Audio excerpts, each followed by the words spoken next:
So hello बच्चों। तो यार क्या कहते हैं, ये वाला जो सेशन है we are doing it a premiere. I am not live as such but I will be monitoring the chats and मैं वहाँ पे लाइव रहूँगा। Actually my best friend from IIT Delhi is getting married today and I have to be with him, otherwise उसको कौन समझाएगा कि ये गलत step मत लो। But again, whatever. So yes, so let's do this session. I hope आप सब लोगों को मेरी आवाज बिल्कुल clearly आ रही है, ठीक है? So please make sure you keep commenting the way you comment in normal classes. I will be seeing those comments and I will be replying live at those comments. ठीक है? कोई डाउट आता है कोई वहीं पे लिखो, मैं वहीं पे रिप्लाई करूंगा, चिंता करने की कोई जरूरत नहीं है, ठीक है? तो आई होप आप लोगों को ये सेशन अच्छा लगेगा, ठीक है? All the best. ठीक है, तो होपफुली सब लोग ने ज्वाइन कर लिया है, अब तक नहीं किया है तो प्लीज अपने दोस्तों वगैरह सब लोगों को ये वीडियो भेज दो ताकि सब लोग ज्वाइन कर ले। और जिन लोगों ने अभी तक सब्सक्राइब नहीं किया है वो पक्का सब्सक्राइब कर लो और क्या कहते हैं वीडियो लाइक तो जरूरी कर देना ताकि यूट्यूब खुद बहुत सारे लोगों को इस वीडियो को दिखाए। मैग्नेटिज्म मैटर की बात करते हैं, कोशिश करेंगे इस सेशन को जल्दी खत्म करने की। ग्रेट, लेट अस स्टार्ट बच्चों, ठीक है? चलो, ऑल द बेस्ट। तो भाई अब हम बात करते हैं मैग्नेटिक फील्ड लाइंस की बात करते हैं सबसे पहले। As such magnetic field lines एक काफी सिंपल टॉपिक है, we have already done that previously, हमने पहले वो करा हुआ है। क्योंकि मैग्नेटिक फील्ड लाइंस क्या होता है, क्योंकि इलेक्ट्रिक फील्ड लाइंस क्या है ना, हमने इलेक्ट्रिक फील्ड लाइंस क्या होता था भाई, कुछ ऐसी लाइन बनाते थे अगर किसी पॉइंट पे टेंजेंट ड्रॉ करे उस लाइन से तो वो इलेक्ट्रिक फील्ड की डायरेक्शन बता दे। तो बड़ी सिंपल सी बात है, एग्जैक्टली सेम ही हो जाएगा कि अगर मैग्नेटिक फील्ड लाइंस की कोई डेफिनेशन पूछता है आपसे तो आप क्या बोल दोगे? Imaginary lines such that tangent to them at any point, कि आप उन लाइंस पे किसी भी पॉइंट पे अगर टेंजेंट ड्रॉ करोगे then it should give us the direction of net magnetic field at that point, net magnetic field at that point. Sorry या ग्रेट, ठीक है? तो बस वो नेट मैग्नेटिक फील्ड की डायरेक्शन बता देगा उस पॉइंट पे। तो मतलब अगर आपको पता था कि एक पॉइंट एक करंट कैरिंग वायर की वजह से मैग्नेटिक फील्ड लाइन सेंटर पे कुछ ऐसे हो रही है तो उसकी मैग्नेटिक फील्ड लाइन कुछ ऐसे आ जाती है, so something like that. But again don't worry, we will come back to that as we move on, so hopefully this is okay. इसके अलावा अगर हम लोग देखते हैं तो properties of magnetic field lines की बात करेंगे हम लोग। अब प्रॉपर्टीज की जब बात करते हैं तो जैसे इलेक्ट्रिक फील्ड लाइंस में होता था कि they used to start from positive charge और वो नेगेटिव चार्ज पे खत्म होती थी, मैग्नेटिक फील्ड लाइंस में ऐसा नहीं होता है। मैग्नेटिक फील्ड लाइंस में कोई पॉजिटिव चार्ज और नेगेटिव चार्ज नहीं होता है इस तरीके से, ठीक है? मतलब पोल्स होते हैं, नॉर्थ पोल साउथ पोल जो उसका इक्विवेलेंट होता है, बट वो भी इंडिविजुअली कभी एग्जिस्ट नहीं करते हैं। Will come back to that later on as well. तो मैग्नेटिक फील्ड लाइंस जो है हमेशा क्लोज्ड लूप्स बनाती है, मैग्नेटिक फील्ड लाइंस हमेशा क्लोज्ड लूप्स बनाती हैं। और दूसरी बात, एक और इंपॉर्टेंट बात है मैग्नेटिक फील्ड लाइन के लिए, that they do not intersect each other. अब इसका बहुत बार रीजन पूछा जाता है, why do the magnetic field line do not intersect each other. तो हम बोल देंगे कि यार अगर वो कहीं पे इंटरसेक्ट करेंगी तो उस पॉइंट पे दो डायरेक्शन हो जाएंगी ना टेंजेंट की। जैसे मैंने कुछ एग्जांपल्स लिए हुए हैं, अगर आप देखते हो, can this be a magnetic field line? Can this be a magnetic field line? No, this cannot be a magnetic field line. Why this cannot be a magnetic field line? Because आप देख रहे हो magnetic field line किसी point से start हो रही है, जबकि मैग्नेटिक फील्ड लाइन किसी पॉइंट से स्टार्ट या एंड नहीं होती है, वो लूप बनाती है, क्लोज लूप बनाती है। अगर इंफिनिटी पे जाती है नहीं तो वहां से घुमा के क्लोज लूप बनाती है। सो मैग्नेटिक फील्ड लाइन हमेशा क्लोज लूप बनाती है। इस केस में ये गड़बड़ हो रही है। होपफुली आपको समझ आ रहा है। सॉरी शायद मैंने थोड़ा सा कट कर दिया था इसे, ठीक है? इसके अलावा अगर हम लोग देखते हैं, अगर एम्प्टी स्पेस होगा तो फिर हम क्या कह सकते हैं? एम्प्टी स्पेस कह रहे हैं, जैसे यहाँ पे मैग्नेटिक फील्ड लाइंस ये बना रखी है हम लोगों ने, तो क्या ये मैग्नेटिक फील्ड लाइंस ओके है? या सॉरी जस्ट केस या, तो ये क्या मैग्नेटिक फील्ड लाइंस ओके है? नहीं, बिल्कुल ओके नहीं है मैग्नेटिक फील्ड लाइंस। क्यों? क्योंकि उनकी जो डायरेक्शन है हर पॉइंट पे अलग अलग डायरेक्शन आ रही है, मतलब इंटरसेक्ट कर रही है ना भाई। तो मैग्नेटिक फील्ड लाइंस इंटरसेक्ट कर सकती है? नहीं कर सकती है। तो ये भी मैग्नेटिक फील्ड लाइन नहीं है। होपफुली ये सबको समझ आ रहा होगा। तो बहुत ज्यादा लंबा चौड़ा टॉपिक नहीं है magnetic field line. So I hope it is clear to everybody. Let us move on to the next part of magnetism and matter. देखो magnetism matter, how is it different from moving charges and magnetism. हमें कुछ matter में चीजें already पता थी. Magnetic चीजें होती हैं. हमें बचपन में पता था कि एक मैग्नेट होती है, वो कुछ चिपकती है दूसरे ऑब्जेक्ट से. अब उन चीजों को देखना चाहते हैं. हम बचपन में ये थोड़ा पता था करंट कैरिंग वायर से कुछ मैग्नेटिक फील्ड होती है, चार्ज पे कुछ मैग्नेटिक फोर्स लगती है. ठीक है, ये हमें थोड़ा पता था. जो बचपन में जो हमारे आइडियाज थे, हम उनको कुछ वर्ड्स देना चाहते हैं. That is the feeling with this particular chapter. As such board के एग्जाम में भी मैंने नोटिस किया बहुत ज्यादा सिग्निफिकेंट मार्क का पार्ट नहीं पूछा जाता है. But still I hope you will be able to understand this, क्योंकि हमें तो लाने 100 में से 100. ठीक है, तो बहुत ही अच्छी बात है. 70 में 70 बोल लो, कोई बात नहीं. ठीक है, 30 मार्क तो मिल जाएंगे प्रैक्टिकल में, चिंता मत करो. नेक्स्ट बात आती है बार मैग्नेट. तो हमने बचपन में वो मैग्नेट जो हमारे हाथ में होती थी उसे हम बार मैग्नेट बोलते हैं. तो अब ये भाई बार मैग्नेट की वजह से जब देखेंगे, सबसे पहले मैग्नेट फील्ड लाइन पढ़ा है इसकी वजह से कि बार मैग्नेट की वजह से फील्ड लाइन कैसी. तो जैसे यहाँ बार मैग्नेट बना रखा है, बार मैग्नेट में जनरली 2 पोल्स होते हैं. एक नॉर्थ पोल होता है और एक साउथ पोल होता है. ठीक है, और जो मैग्नेटिक फील्ड लाइंस होती हैं वो ऑलमोस्ट सोलेनोइड जैसी होती हैं.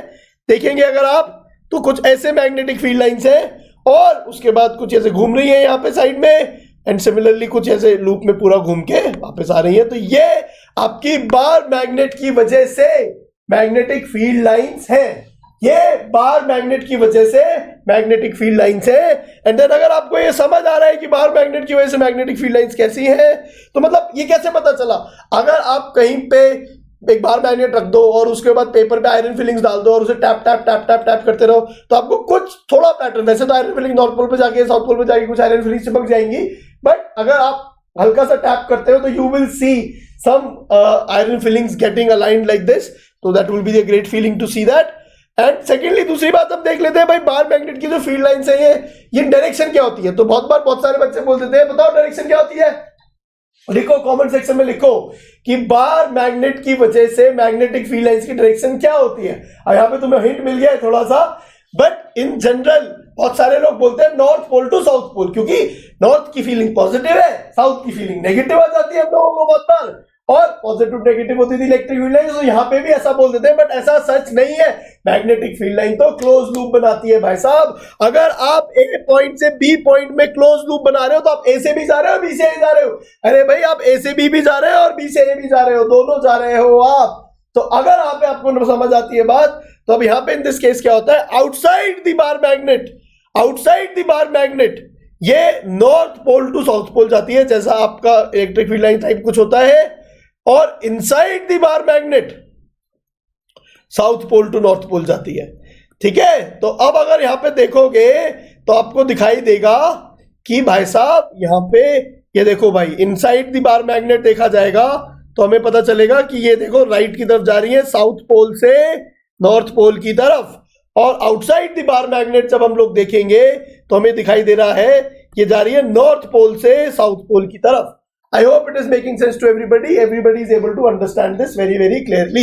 Hopefully ये सबको समझ आ रहा है कि किस तरीके डायरेक्शन में बार मैग्नेटिक फील्ड लाइन जा रही हैं. ठीक है, आगे चलते हैं भाई, इतना ज्यादा नहीं घुसना इसमें.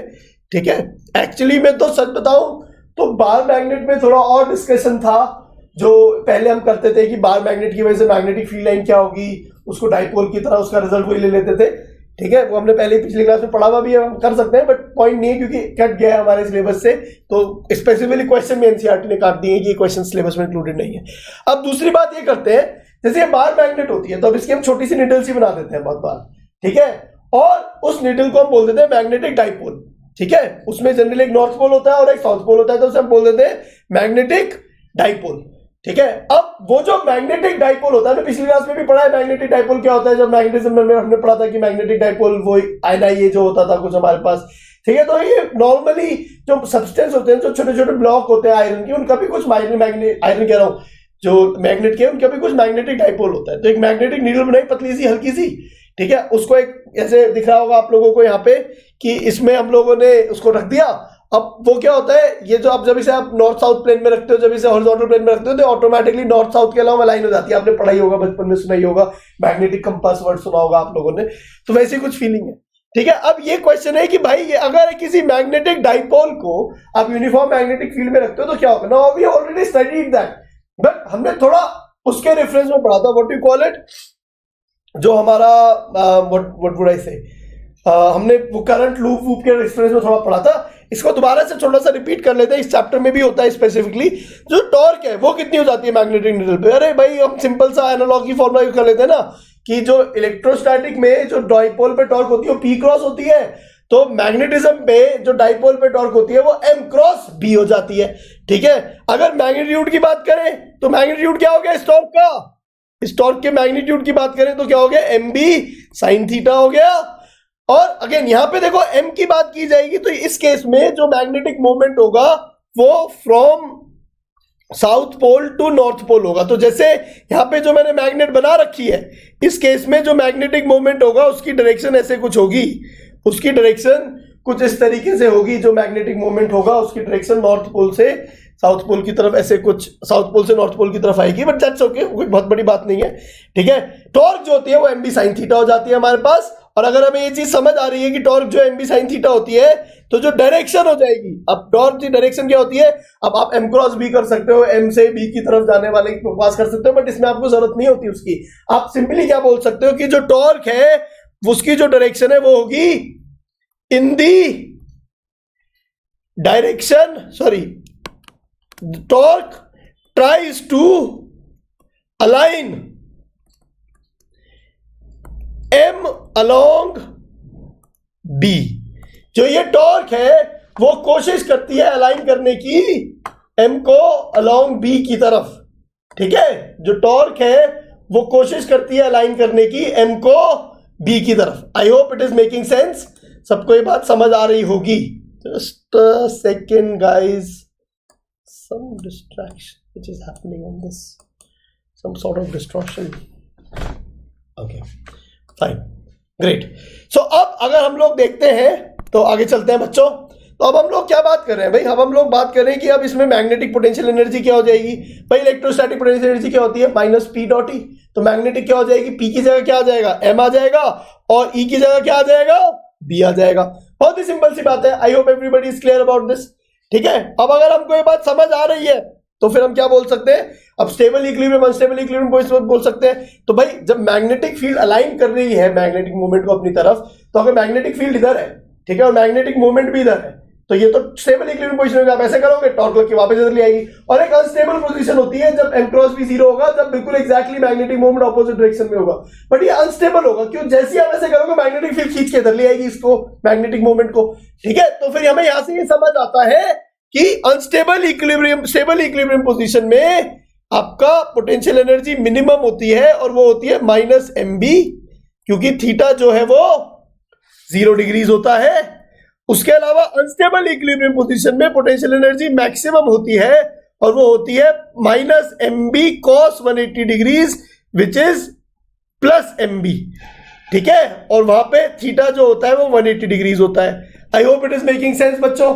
ठीक है, अगर टाइम पीरियड ऑफ ऑसिलेशन को पूछ ले, आप देखो ये बड़ी इंटरेस्टिंग बात होती है, इसमें हम ज्यादा नहीं जाते हैं क्योंकि अगेन मतलब थोड़ा कॉम्प्लिकेटेड सी बात आ जाती है, एसएचएम के बारे में भी कुछ कुछ बातें करनी पड़ेंगी। बट लार्जली हम ये देखने की कोशिश करते हैं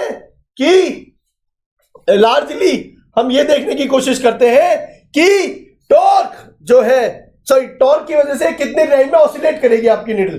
ठीक है, जैसे निडल अगर ऐसे ऐसे ऐसे ऐसे ऐसे ऐसे ऐसे हो रही है, तो क्यों, क्या हुआ? हमारा मैग्नेटिक मूवमेंट इधर, मैग्नेटिक फील्ड इधर है, अब निडल आई, अब निडल को आपने शिफ्ट किया तो उसमें उल्टी टॉर्क लगी। अब जब उसमें ऐसे टॉर्क लगेगी तो वो अब निडल अब इधर जाएगी, इधर जाके इधर भी जाएगी, फिर ऐसे कुछ ये ऑसिलेट करती रहेगी निडल। तो इसका कुछ टाइम पीरियड होता है इसका ऑसिलेशन का। अब एसएचएम पढ़ना पड़ेगा हमें इसका टाइम पीरियड ऑसिलेशन निकालने के लिए। हम उसमें नहीं घुसना चाहते हैं, हम सीधे सीधे सिंपल सी बात कह देते हैं। अभी सिर्फ हम टाइम पीरियड का रिजल्ट देख लेते हैं। टाइम पीरियड का रिजल्ट होता है T is equal to 2 pi under the root I upon M B. अब ये भाई साहब यहाँ पे क्या क्या है ये टर्म्स? ये जो आई है ये हमारा वही टर्म है जिससे हमें काफी नफरत थी, मोमेंट ऑफ इनर्शिया। याद आ रहा है रोटेशन में 11वीं में कितने पंगे हुए थे लाइफ में? ये एग्जैक्टली वही वाला टर्म है, मोमेंट ऑफ इनर्शिया वाला ही टर्म है ये। ठीक है, उसके अलावा एम हमारा डाइपोल मोमेंट है, बी हमारी मैग्नेटिक फील्ड है। तो आई होप आप सब लोगों को समझ आ रहा है। ठीक है, बहुत अच्छी बात है। तो ये बिहेवियर है आपके डाइपोल का यूनिफॉर्म मैग्नेटिक फील्ड के अंदर। I hope it is clear to everybody. ठीक है ना, समझ आ रहा है सब लोगों को? इस पे अगर हम क्वेश्चन करते हैं अगर, तो let us try to do a problem on this. तो हमें ये बोला गया है कि एक शॉर्ट बार मैग्नेट है जिसको प्लेस किया है at an angle 30 degree with external magnetic field, जो इतनी टॉर्क एक्सपीरियंस करती है। आपको magnetic movement of the magnet निकालना है, और दूसरी चीज ये भी करनी है, work done in moving it from most stable to most unstable. फटाफट से निकालिए।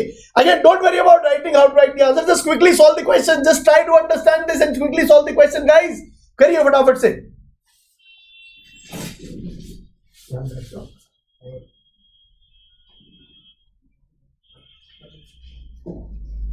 तो अब अगर हम नोटिस करते हैं तो आई होप आप लोगों ने निकाल लिया होगा, कोई बहुत बड़ा प्रॉब्लम तो नहीं है हमारे हिसाब से, ठीक है। एक second, camera is acting a little bit, ठीक है। तो अब देखो, जब हम यहां देखेंगे तो हमें क्या समझ आएगा, क्या जैसे कि अगर हम लोग देखते हैं तो हम लोग को ये समझ आएगा कि मैग्नेटिक मोमेंट का फॉर्मूला क्या है। देखो टॉर्क दे रखा है, तो टॉर्क का रिलेशनशिप हमें पता है, एम बी साइन थीटा है। अब इंटरेस्टिंग बात देखो, थीटा पता है, बी पता है, टॉर्क पता है, तो एम बी निकल जाएगा। बड़ी सिंपल सी बात है, निकल जाएगा, इसमें क्यों कॉम्प्लिकेट कर रहे हो अपने जीवन को, ठीक है। तो टॉर्क कितना दे रखा है, 0.016, और क्या कहते हैं, एम निकालना है हमें, बी कितना दे रखा है, 800 Gauss.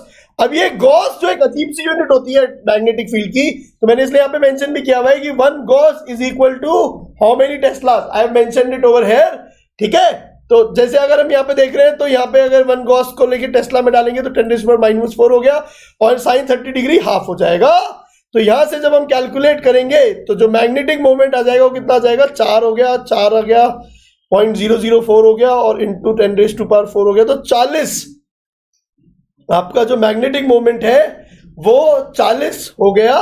That is newton meter upon tesla, ऐसे कुछ आप बोल सकते हो इसे सॉर्ट ऑफ, या फिर NIA क्या कहते हैं, NIA में बोल सकते हो करंट इनटू मीटर स्क्वायर, हाँ एम्पियर मीटर स्क्वायर, ऐसा कुछ आप मैग्नेटिक मोमेंट बोल सकते हो। आई थिंक कैलकुलेशन नहीं गलती कर दी ना मैंने, कैलकुलेशन में 100 भी तो है ये, ठीक है। तो ये 10⁻⁻² हो जाएगा, ये 4 हो जाएगा, 1.6 आ जाएगा, और डिवाइड करेंगे तो 0.4 आ जाएगा। यस, 0.4 एम्पियर मीटर स्क्वायर हमारा रिजल्ट होगा। आई होप आप लोगों ने कमेंट सेक्शन में मेंशन कर दिया होगा इसे रिजल्ट को, ठीक है। अब इसके अलावा अगर आप नोटिस करते हैं तो अब work done in moving it from most stable to unstable क्या है, वर्क डन की बात कर रहे हैं भाई। वर्क डन, आप किसी भी चीज का जब वर्क करते हो तो उसकी एनर्जी बदलती है, तो चेंज इन एनर्जी देख लेंगे ना भाई साहब, डेल्टा यू देख लेंगे। और most stable to most unstable, भाई मोस्ट अनस्टेबल कौन सा है, मोस्ट अनस्टेबल है थीटा इक्वल टू 180 डिग्रीज, और मोस्ट स्टेबल कौन सा है, थीटा इक्वल टू 0 डिग्रीज। तो ये बेसिक आपको सोचना है। और थीटा इक्वल टू 180 डिग्री पे पोटेंशियल एनर्जी कितनी थी, -mb cos 180 डिग्रीज, और 0 डिग्री पे पोटेंशियल एनर्जी कितनी थी, -mb cos 0 डिग्रीज। समझ आ रही है आप सब लोगों को ये बात पक्का से, यस ग्रेट। तो अब अगर हमें ये समझ आ रहा है तो इसकी वैल्यू जब निकालेंगे हम लोग तो ये हो जाएगा 2mb, ये जो वैल्यू आ जाएगी 2mb आ जाएगी। m की वैल्यू हमने यहाँ निकाल ली है, b की वैल्यू हमें पता है, हम डाल देंगे, and then we should be able to get the answer है। I hope it is clear to everybody. बहुत ही अमेजिंग बात है बच्चों, अगर आपको समझ आ रहा है तो ये हमारा खत्म हो गया जो बार मैग्नेट वाली कहानी थी, जो हमारी ये कहानी थी कि मैग्नेटिक जो डाइपोल्स होते हैं, जो मैग्नेट्स होते हैं, how do they behave in magnetic field, या इनकी वजह से क्या इफेक्ट होता है, ये वाली बात हमारी लार्जली खत्म होती है, ठीक है बच्चों। आई होप आपको क्लास में अभी सब कुछ समझ आ रहा है, बहुत ज्यादा लंबी क्लास नहीं करने की कोशिश है मेरी, तो बस जस्ट मेक श्योर क्या कहते हैं कि अगर आप लोगों ने अभी तक सब्सक्राइब नहीं किया है चैनल पे तो you subscribe it right away, ठीक है। और अगर आप लोगों ने इस वीडियो को अगर आप लोगों ने और लोगों के साथ शेयर नहीं किया है तो you share it right away. और अगर आप लोगों ने टेलीग्राम ग्रुप नहीं ज्वाइन किया है, इनफैक्ट इंटरेस्टिंग बात यह है कि परसों रात को मैंने टेलीग्राम ग्रुप पे मैगी बनाते हुए अपनी वीडियो भेजी थी, फोटो भेजी थी। रात को मैं लेक्चर प्रिपेयर कर रहा था आप लोगों के लिए, ठीक है। मैडम जी सो गई थी, और मतलब घर में भी सब दिन में ही खा लिया था सब कुछ ही, शाम को ही खा गया था सारा कुछ मैं, फिर कुछ बचा ही नहीं, फिर फाइनली मैगी का सहारा लेना पड़ा। तो आई रिमेम्बर दोस डेज जब मैं IIT की तैयारी करता था, और बस यही होता था, डेली की कहानी थी, 3-3, 4-4, 5-5 बजना रात का बड़ी कॉमन सी बात थी। तो यही होता था, घर में जाके मैगी खा रहे हैं, मैगी बना रहे हैं। ऐसा भी होता था बहुत बार मम्मी ने सुबह पापा के ऑफिस में जाने के लिए सब्जी काटी हुई, कच्ची सब्जी खा गए। तो बहुत सारी चीजें होती थी अजीब अजीब सी हमारे मेरे साथ, ठीक है। मुझे एक बार याद है कि मम्मी ने रात को सब्जी काट के रखी और सुबह पापा को कहीं ट्रेन पकड़नी थी 6 बजे, और सुबह पूरे दिन सब्जी ढूंढ रही है। और सब्जी क्या थी, आई डोंट रिमेम्बर, पत्ता गोभी थी या शिमला मिर्च थी, आई डोंट रिमेम्बर दैट, ठीक है, जो अर्ली मॉर्निंग ट्रेन थी तो मम्मी ने रात को तैयारी करके रख दी थी और 7 सुबह तक सब्जी खत्म, सारी कच्ची सब्जी, और मैंने ऐसे नहीं बना के खाई, कच्ची सब्जी खा गए। तो बहुत अगेन सो ठीक है, मतलब वो बहुत इंटरेस्टिंग टाइम्स थे लाइफ के। मैं तो जनरली बोलता हूँ कि जो मेरा जेई प्रिपरेशन वाला जो टाइम था वो one of the best time था मेरे लिए, क्योंकि I enjoyed that a lot, क्योंकि एक ही चीज करनी होती थी ना, कोई ज्यादा टेंशन वेंशन नहीं होती थी, बहुत सारी चीजें नहीं होती थी। अभी भी मुझे बहुत मजा आ रहा है, क्योंकि मेहनत करनी मेहनत जब एक ही डायरेक्शन में कर रहे होते हो आप लोग, और आप बच्चे, मतलब मैंने बोला कि सब्सक्राइबर बढ़ाने, आपने फोड़ दिया, मतलब आपने मचा दिया कि भाई आज तो इस चैनल को सबसे बड़ा कर देंगे। तो बस make sure you keep doing that, make sure anybody you come across you are like मेरे अपने भैया का चैनल है, ठीक है, प्लीज ज्वाइन करिए, ठीक है। एंड आई एम श्योर आपको बहुत कुछ सीखने को मिलेगा उस चैनल से। मतलब it should be like that every 12th class का बच्चे ने मेरी ये वीडियोस देखी होनी चाहिए। और सीबीएसई भी गए, सबके आंसर सेम क्यों लग रहे हैं? सबने क्या कहते हैं, दिल्ली के स्कूल में बैठ के और कोलकाता के स्कूल में बैठ के और लखनऊ के स्कूल में बैठ के और पंजाब के स्कूल में बैठ के सबने कॉपी कर दिया क्या? ठीक है, ऐसी फीलिंग होनी चाहिए गाइस। तो come on, do that please, I need your support, ठीक है। चलो, बहुत अच्छी बात है, ठीक है। अब अगर हम बात करते हैं गॉस लॉ ऑफ मैग्नेटिज्म की, ठीक है। अब ये गॉस लॉ ऑफ मैग्नेटिज्म क्या बोला है? हमने इलेक्ट्रोस्टैटिक्स में सुना था गॉस लॉ क्या था, इलेक्ट्रोस्टैटिक वाला गॉस लॉ क्या था? वो क्या था कि E डॉट डीए का इंटीग्रल, अगर हम लोग फ्लक्स निकालते थे किसी भी सरफेस के थ्रू, तो वो किसके बराबर होता था? वो होता था Q enclosed upon epsilon not के बराबर, है ना। अब in this case Gauss law of magnetism में जब हम बात करते हैं तो ये क्या होता है? ये होता है net magnetic flux, net magnetic flux through any closed surface, किसी भी क्लोज सरफेस के थ्रू जो नेट मैग्नेटिक फ्लक्स होता है that is always always always zero. ये क्या भला होगी भाई साहब? बेसिक फंडा ये है कि अगर आप पूरी सरफेस के लिए बी डॉट डी ए या बी डॉट डी एस या बी डॉट डेल्टा एस का सम व्हाटएवर, अगर आप पूरी सरफेस के लिए इसको सम करेंगे तो ये जो वैल्यू है मैग्नेटिक सरफेस फ्लक्स का, ये फॉर्मूला क्या है? बी डॉट ए, ठीक है, मैग्नेटिक फ्लक्स का। तो बस अगर आप उसको ऐड करेंगे पूरी सरफेस के लिए तो ये वैल्यू हमेशा हमेशा जीरो आती है। इसको हम लोग बहुत बार लॉ ऑफ मोनोपोल्स भी बोलते हैं, हम इसको बहुत बार लॉ ऑफ मोनोपोल्स भी बोलते हैं। क्यों बोलते हैं लॉ ऑफ मोनोपोल्स? क्योंकि मोनोपोल्स डू नॉट एग्जिस्ट, ऐसी कुछ कहानी है। देखो अब समझो इस बात को कि अगर इलेक्ट्रॉन्स के केस में भी इलेक्ट्रोस्टैटिक्स के केस में भी अगर चार्जेस डाइपोल में ही हमेशा एग्जिस्ट करते तो आपको गॉस लॉ ऑफ इलेक्ट्रोस्टैटिक्स में क्यू एनक्लोज तो हमेशा जीरो आ जाता ना, क्योंकि डाइपोल में तो नेट चार्ज जीरो ही होता है। हाउएवर मैग्नेटिज्म में तो मोनोपोल, सिर्फ डाइपोल ही एग्जिस्ट करते हैं, मोनोपोल खाली एग्जिस्ट तो करता ही नहीं। नॉर्थ पोल और साउथ पोल होता है। कुछ बच्चे कहते हैं अरे भैया कैसी बात कर रहे हो यार, आप क्या करो, नॉर्थ पोल इधर है साउथ पोल इधर, बीच में से काट दो और फिर आपके पास इधर नॉर्थ पोल रहेगा उधर साउथ पोल। अरे नहीं, नॉर्थ पोल साउथ पोल ये जो था आपका, इधर नॉर्थ बन गया इधर साउथ बन गया, इधर काट दोगे फिर ऐसे हो जाएगा। तो आप कभी भी किसी मैग्नेट में एक नॉर्थ पोल को और साउथ पोल को अलग नहीं कर सकते। अगेन आपको पता है अर्थ के अंदर एक बहुत बड़ी मैग्नेट है, उसके north pole south pole Antarctica और अंटार्कटिका वगैरह में, तो अंटार्कटिका में रिसर्च करने के बहाने, इसी रिसर्च के बहाने बहुत सारी कंट्रीज ने ऑक्यूपेशन कर रखा है कि हम जो रिसर्च कर रहे हैं पोल्स मोनोपोल्स ढूंढने की, क्योंकि अगर मिल गई तो फिर तो दुनिया को हम बदल देंगे। ठीक है, वैसे मोस्टली मैं बताऊं तो जेन्युइन उनका इंटरेस्ट सिर्फ उस एरिया को कैप्चर करने का ही है। हाउएवर थोड़ा बात यह है कि उस एरिया को कैप्चर करने से बहुत फायदा नहीं हो रहा किसी का, क्योंकि कुछ खास रिसोर्सेज वगैरह और खास मतलब बहुत वहां पे कॉस्ट आती है ना। बट वही है, मतलब दुनिया में ज्यादा लैंड ग्रैब करने की जो वो है वो तो है इन लोगों को। But that's okay, again let's not get into history and civics and politics whatever. So the idea is, so I hope you understand Gauss law of magnetism. B dot delta S का summation पूरी close surface के लिए zero है, या B dot D S का integration पूरी close surface के लिए जीरो है। आप ये बोल सकते हो जो मैग्नेटिक फ्लक्स है थ्रू एनी क्लोज सरफेस वो जीरो होगा। सोच के ये भी देखो, मैग्नेटिक फील्ड लाइंस कहीं से ना स्टार्ट होती है ना एंड होती है, वो हमेशा क्लोज लूप बनाती है। तो अगर सरफेस के अंदर घुसी तो बाहर भी तो निकलेंगे, क्योंकि वापस तो वही आना है जहां से घुसी थी। तो फिर इवेंचुअली यू अंडरस्टैंड दैट कि कोई भी net magnetic field lines close surface के थ्रू नहीं जाती हैं। बहुत ही अच्छी बात है, आगे चलते हैं। चलो नेक्स्ट टॉपिक पे आते हैं। अर्थ मैग्नेटिज्म एक वैसे टॉपिक है एनसीईआरटी के अंदर, but again unluckily that has been removed. मतलब मेरे को काफी अच्छा लगता था वो टॉपिक, मतलब बहुत सारी चीजें उससे कुछ आइडिया मिलता था, but it's okay, don't worry, मतलब it's fine, we don't need to do it right now, I will take that when I take a class on related topic, मैं उसमें उसको कर लूंगा, ठीक है।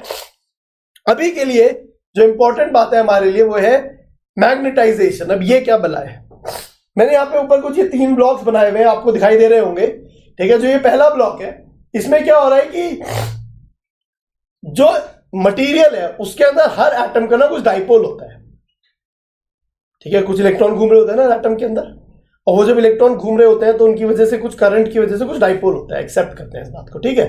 अब वो जो डाइपोल होता है, उस डाइपोल की वजह से, अब वो बट रैंडम डायरेक्शन में होता है, किसी इलेक्ट्रॉन का इधर, किसी एटम का इधर, किसी एटम का इधर, तो जो नेट डाइपोल होता है सब्सटेंस का वो 0 होता है। जो नेट डाइपोल होता है सब्सटेंस का वो 0 होता है। अब अगर आप उसे किसी, जैसे ये वाला पहला वाला जो है, पहले वाले में आपका जो मटेरियल है बिल्कुल अनमैग्नेटाइज्ड है, अनमैग्नेटाइज्ड है। नाउ आप लोगों ने बचपन में ये चीज देखी थी कि जैसे हमारे पास कॉइन होता है, ठीक है। अब उस कॉइन को अगर आप नॉर्मली 2 कॉइन को चिपकाने की कोशिश करो तो वो चिपक जाते हैं क्या? नहीं चिपकते। बट अब एक काम करा होगा आप लोगों ने, एक मैग्नेट से एक कॉइन को चिपकाओ और फिर दूसरे कॉइन को साथ में उसके लगा दो तो चिपक जाता है दूसरे कॉइन से एक कॉइन। एक्चुअली में क्या होता है, वो जो दूसरा जो कॉइन होता है वो मैग्नेटाइज हो जाता है। मैग्नेटाइज होने का मतलब क्या होता है, मैग्नेटाइज होने का मतलब क्या होता है कि जो डाइपोल्स है ना, अगर आप ध्यान से नोटिस करोगे तो आपको दिखेगा कि डाइपोल्स अब अलाइन होने लग गए, ऑलमोस्ट एग्जैक्टली अलाइन नहीं हुए पर अलाइन होने लग गए, इसलिए हम इस केस को बोल देते हैं पार्शियली मैग्नेटाइज हो जाता है। और बहुत बार ऐसा देखा है हम लोगों ने कि वो परमानेंट मैग्नेट में ही कन्वर्ट हो जाता है और पूरा का पूरा डाइपोल मैग्नेटिक फील्ड की डायरेक्शन में आ जाता है और जो आपका सब्सटेंस है वो फुल्ली मैग्नेटाइज हो जाता है। क्या हो जाता है? फुल्ली मैग्नेटाइज हो जाता है, ठीक है। Now in order to understand this in more detail, हमें कुछ टर्म्स हमने डिफाइन करे, ठीक है। अब क्या टर्म्स डिफाइन करें? एक तो हमने सबसे पहले डिफाइन किया मैग्नेटाइजेशन। क्या डिफाइन किया? मैग्नेटाइजेशन। अब ये मैग्नेटाइजेशन क्या बोला है भाई? बड़ी कॉमन सेंस की बात है, मतलब एशन ये वाला जो बात है, कौन सा एग्जांपल दूं मैं? कोई एग्जांपल क्या दे सकता हूं? मैग्नेटाइजेशन जैसे क्या कहते हैं, क्या बोल सकते हैं, कोई एशन वाले बहुत सारे वर्ड होते हैं, एकदम से अब सोचने की बात आ रही है तो याद आ रहा है। मतलब क्या कहते हैं, मैग्नेटाइज, और मतलब मैग्नेटाइजेशन, मतलब मैग्नेटाइज किस तरीके से हो रहा है सब्सटेंस, तो इस चीज को मेजर करने के लिए हमने एक वर्ड ही बना दिया मैग्नेटाइजेशन, ठीक है। तो उसको डेफिनेशन क्या दे दी? उसे हमने बोल दिया magnetization is net dipole movement per unit volume. Net dipole moment per unit volume कितना होगा? पर यूनिट वॉल्यूम कितना नेट डाइपोल मोमेंट आ रहा है, डेवलप हो रहा है, पहले कुछ भी नहीं था सब्सटेंस में, कितना डाइपोल मोमेंट डेवलप हो रहा है पर यूनिट वॉल्यूम, वो आपका मैग्नेटाइजेशन हो जाएगा। बहुत ही सिंपल सी बात है, ठीक है। तो अगर मैं बोलूं मैग्नेटाइजेशन कैपिटल एम से रिप्रेजेंट करते हैं हम लोग, तो ये हो जाएगा एम नेट, जो नेट डाइपोल मोमेंट है, divided by M net, divided by, अगर हम देखते हैं, बाय दी वॉल्यूम, ठीक है। अगर आपको कोई नेट डाइपोल मोमेंट दे दे सब्सटेंस का कितना हो गया है और आपको वॉल्यूम दे दे, अगर आप उसको डिवाइड कर देंगे तो आपको मैग्नेटाइजेशन पता चल जाएगा। अब एक इंटरेस्टिंग सी बात होती है, इसे एक्सेप्ट करना, ज्यादा इस पर दिमाग नहीं लगाएंगे हम लोग। Magnetic field due to magnetisation कितनी होती है? Magnetic field due to magnetisation होती है, हम ये लिख रहे हैं बीएम। भाई एक्सटर्नल मैग्नेटिक फील्ड में जब आपने डाला तो कुछ मैग्नेटाइज हो गया सब्सटेंस, उस मैग्नेटाइजेशन की वजह से कुछ मैग्नेटिक फील्ड भी होगी, क्योंकि डाइपोल्स की वजह से मैग्नेटिक फील्ड होती है। तो magnetic field due to magnetisation जो होती है वो म्यू नॉट एम हो जाती है। जो एम वाला वेक्टर था ना हमारा, ऐसे कुछ म्यू नॉट एम हो जाती है। क्यों हो जाती है? एक्सेप्टेड। इसमें ज्यादा दिमाग नहीं लगाना, एक्सेप्ट करते हैं इस बात को, ज्यादा दिमाग लगाएंगे फालतू में कंफ्यूज होंगे। एक और बात बोली हुई है, अगर external magnetic field B naught है, अगर external magnetic field B naught है तो मैग्नेटिक इंटेंसिटी हम एक टर्म डिफाइन करते हैं। ये मैग्नेटिक इंटेंसिटी क्या टर्म होता है?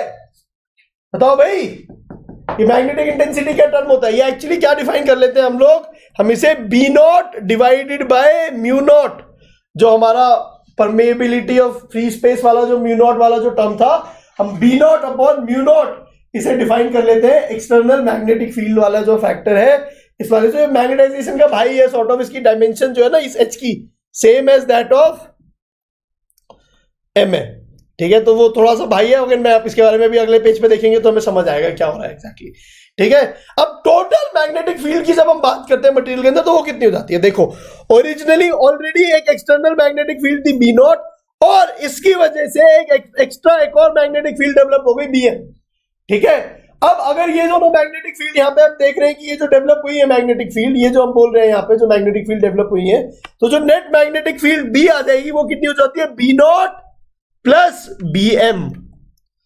जो नेट मैग्नेटिक फील्ड आ जाती है वो आ जाती है बी नॉट प्लस Bm। तो जो बी नॉट मैग्नेटिक फील्ड थी और जो Bm मैग्नेटिक फील्ड थी, इन दोनों को हम ऐड कर देंगे वेक्टोरियली, दोनों सेम ही डायरेक्शन में है तो मैग्नीट्यूड वाइज ही ऑलमोस्ट ऐड हो जाएंगी। तो इस तरीके से हमारी टोटल मैग्नेटिक फील्ड आ जाती है। अब देखो थोड़ा सा और बात करते हैं कि भाई एग्जैक्टली कितनी आएगी मैग्नेटिक फील्ड, ठीक है। तो अब देखो अब हम ये बात करेंगे तो हमारे, अबे रुक जा, ग्रेट, हाँ। तो अब हम जब इसके बारे में बात करेंगे तो अब हमें ये देखो समझ क्या आएगा, हमें ये समझ आएगा कि मैग्नेटाइजेशन एक चीज है इन विच मैग्नेटाइजेशन में अगर हम देखते हैं कि मैग्नेटिक ससेप्टिबिलिटी एक चीज होती है मैग्नेटाइजेशन के अंदर। मैग्नेटिक ससेप्टिबिलिटी क्या है भाई, I am susceptible to cold and cough, it means कि मैं जब भी वेदर चेंज होता है मेरा को कोल्ड एंड कफ हो जाता है। अब मैग्नेटिकली ससेप्टेबल का क्या मतलब होगा कि जब भी एक्सटर्नल मैग्नेटिक फील्ड लगती है आती है तो वो सब्सटेंस कुछ बदल जाता है, उसमें कुछ चेंजेस आ जाते हैं। तो that is the feeling susceptibility. नाम बोलो सा सा सा पा टा टा टी टी, बोलने में कंफ्यूज आते हैं बहुत बार, तो डोंट वरी अबाउट दैट, ठीक है, इट्स ओके। मतलब थोड़ा एक बार ध्यान से 2-3 बार बोलोगे तो हो जाएगा, मैनेज हो जाएगा। मेरे को भी नहीं बोला जाता था, और ये एक सिंबल से रिप्रेजेंट करते हैं, मतलब एक्स बोलता था मैं सिंबल को। एक बार क्लास में क्या हुआ, जब मैं 12वीं में था तो क्लास में ऐसी कुछ कभी कभी जाता था मैं स्कूल वैसे तो, बट जब मैं पहुंचा स्कूल में तो ये टाइप टॉपिक चल रहा था और मैं ऐसे एक्स एक्स बोलने लग गया। मैडम यही बोलती है बेटा स्कूल ना आने की प्रॉब्लम है तुम्हारी ना, ये तुम इसे एक्स बोल रहे हो। कुछ काई नाम का वर्ड होता है, मतलब ची, मैं तो ची बोलने लग गया था, ठीक है, बट लोग काई बोलते हैं ऐसे ऐसे कुछ what ever, so that is okay, वो तो कर लोगे यार आप मैनेज, कोई इतनी बड़ी बात नहीं है। ये क्या होता है, ये क्या होता है, it is the measure how a material respond to external magnetic field. अगर आप बी एक्सटर्नल लिख देता हूं ना, बी एक्सटर्नल, ठीक है, एक्सटर्नल नॉट तो, और नॉट पता नहीं क्या है, हाँ ठीक है। तो बी एक्सटर्नल को किस तरीके से आपका मटेरियल रिस्पॉन्ड करता है, वही मैंने बोला कि किस तरीके से उसका में चेंजेस आएंगे। अब ये जो क्वांटिटी है ना, जो का ये एक डायमेंशनलेस क्वांटिटी होती है, एक नंबर है ये बेसिकली, ठीक है। तो अब देखते हैं ये नंबर किस आया होता है। सो मैग्नेटाइजेशन जो होता है ना, आप खुद सोच के देखो, ज्यादा मैग्नेटिक फील्ड लगाओगे तो ज्यादा मैग्नेटाइजेशन होगा, ऑब्वियस सी बात है, ज्यादा होना चाहिए, ज्यादा डाइपोल्स अलाइन होंगे। तो ये जो डाइकाई होता है ना, ये एक्चुअली डिपेंड करता है एच के ऊपर, एंड मतलब सॉरी काई तो मटेरियल के ऊपर डिपेंड करता है, ठीक है। और इसकी वैल्यू जो हो जाती है वो कुछ ऐसे हो जाती है कि मैग्नेटाइजेशन जो होता है वो काई टाइम्स एच हो जाता है। तो भाई ऐसे सब्सटेंस होते हैं जिनका काय होता है 100, ठीक है, और जब उनका काय 100 होता है तो क्या करते हैं कि एक्सटर्नल मैग्नेटिक फील्ड की वजह से एच आया मैग्नेटिक इंटेंसिटी, और उन्होंने खुद अपने आप को मैग्नेटाइज कर दिया 100 टाइम्स, और मैग्नेटिक फील्ड को 101 टाइम्स एक्चुअली में, दैट इज द फीलिंग, ठीक है। तो ये आपको समझ आना चाहिए। और अगर अब टोटल मैग्नेटिक फील्ड बी बोली जाएगी तो अभी हमने थोड़ी देर पहले लिखा था बी नॉट प्लस Bm की ओरिजिनली जो थी प्लस जो मैग्नेटाइजेशन की वजह से जो आई, तो फाइनली अगर आप नोटिस करोगे तो कितनी हो जाएगी, अगर आप नोटिस करते हो तो ये आ जाएगी वैल्यू, ये वैल्यू आएगी mu naught H, B naught हमें पता है, प्लस म्यू नॉट एम, क्योंकि Bm हमें पता है कि म्यू नॉट एम होता है, ठीक है। और जब हमें ये दोनों पता चल गए mu naught H plus mu naught M, अब देखो इंटरेस्टिंग बात है कि एम भी पता है आपको, है ना, ऑब्वियसली आपको एम भी पता है। एम क्या है, एम जो है वो है काई एच, तो आपके पास यहां पे आ जाएगा म्यू नॉट काई एच, ऐसे कुछ हमारे पास आ जाएगा, होपफुली आपको दिखाई दे रही है। एंड देन अगर हम लोग इसको, मैं थोड़ा लेफ्ट में लिख लेता हूं ताकि स्पेस टू राइट देयर,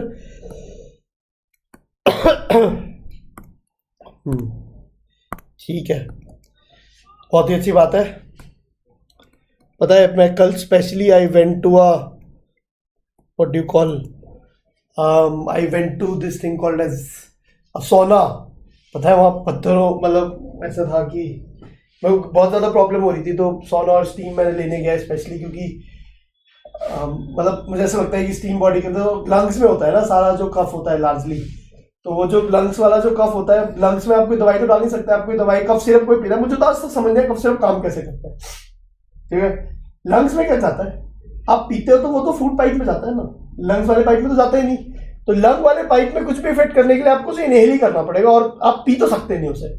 तो फिर मैं वहां गया, क्योंकि स्टीम इनहेल करेंगे तो कुछ करेंगे, तो फिर थोड़ा शायद मैं बेटर फील कर रहा हूँ, बट रात को अगेन फिर दोबारा से things were a little problematic, but कोई बात नहीं है, ठीक है, बहुत अच्छी बात है, ठीक है। तो अब चलो कोई नहीं, तो ये हमें समझ आ गया, जो मैग्नेटिक फील्ड है ये कुछ हमें समझ आ गई कि ऐसे कुछ आ गई।